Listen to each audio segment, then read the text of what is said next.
সাধারণত বলে থাকি যে তুমি না হয় সে এই কাজটি করেছে। দেখো এ করেছে অথবা ও করেছে, দুজনের মধ্যে যে কেউ না যে কেউ কাজটি করেছে। দেখো এইভাবে আমরা বিকল্প যখন চয়ন করছি তখন দুটো সাবজেক্ট আমরা ব্যবহার করছি। এক্ষেত্রে আমরা ইংলিশে কিভাবে বলবো, দেখো এখানে যখন আমরা বাক্যকে গঠন করব তখন আমরা ব্যবহার করব আইদার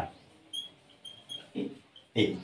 এখানে দেখো আমরা হ্যাভ হ্যাজ শুধু যে ছাড়া আর কোনো কিছু বসাতে পারবো না এটা নয়, কিন্তু এখানে আমরা এই যে হ্যাভ হ্যাজের পরিবর্তে হ্যাভ হ্যাজ যদি থাকে বাক্যের মিনিং অনুযায়ী, বাক্যের যে টাইম সেই অনুযায়ী, না হলে আমরা এখানে হেল্পিং ভার্বের মধ্যে হ্যাভ হ্যাজ পড়ছে। হেল্পিং ভার্ব আমি এখানে দিলাম একটা কারণ অ্যামিজার ওয়াজার হ্যাভ হ্যাজ এগুলো সব কিছু বসতে পারে বাক্যের মিনিং অনুযায়ী, সময় অনুযায়ী। ওকে, দেখো হয় সে না হয় তারা অপরাধী। তাহলে দেখো আইদার হি হয় সে অর হয় তারা, অথবা দে ব্যবহার করব, তারা ইংরেজি দে। তাহলে আইদার হি অর দে, হয় সে না হয় তারা অপরাধী। তাহলে এখানে হয় অপরাধী।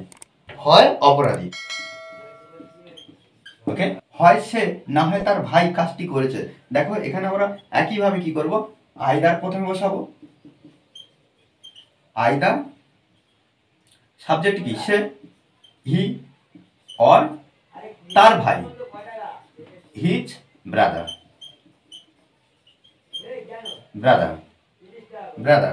Either he or his brother, তার ভাই কাজটি করেছে his brother has done the work.